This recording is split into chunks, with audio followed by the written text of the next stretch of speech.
मला वाटलं सर्व कामं आज दादाच करेल, पण माझ्यासोबत आज मोठं स्कॅम झालं बघा पूर्ण ब्लॉग. तर नमस्कार बॅचलर्स, दुपारच्या जेवणाच्या तयारीला लागलो होतो. बोलो भात तर झालाय, पण आता भातासोबत काय, तर भावानी खेकडे आणली होती. आज तर मी ताव मारून जेवणार. तर एवढी खेकडी साफ कोण करणार, म्हणून मी मुद्दाम नाटक केला. बोलो दादा दादा मला खेकड्यांची भीती वाटते. मग दादा बोला ठीक आहे चल मीच करतो. मी विचार केला की आता मला कामं नाही करायला लागणार, दादाच सर्व जेवण बनवणार आहे.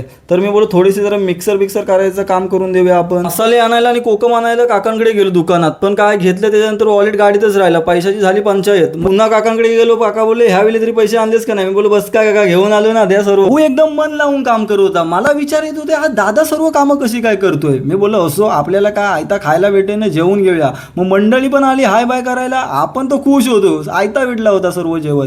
पण नंतर मोठा स्कॅम झाला. जेवून झाल्यावर दादाने खरं रूप दाखवलं. बोलतो भांडी तुला घासायला लागतील. मी तरीच विचार करत होतो हा कसं काय सर्व जेवण बिवण बनवत होता. सर्व भांडी बघूनच माझं जेवण जिरलं. बोललो ह्याचा बदला तर आपण पण पद्धतशीर एक दिवस नक्की घेणार. मग बदली की आग दिल में रखकर गप्प मुकाट्याने कचरा विचरा काढून घेतला. माझ्या फेवरेट टी शर्टने मला लादी पुसायला लागली. साफ केली असती तर एवढी कामं करायला लागली. मग किचनची साफसफाई झाली, तर आता जरा स्वतःची सफाई करायला घेतली. अरे बापरे हा काय करते. तुम्हाला वाटत असेल की हा चेहरा चमकून कुठे जात आहे फिरायला, पण तसं नाही. आळशी असल्यामुळे गप्प जाऊन झोपतो. तुम्ही पण झोपा. जेवण झालंय. बदले की आग में सो जाते. चला बाय बाय, काळजी घ्या. राम राम.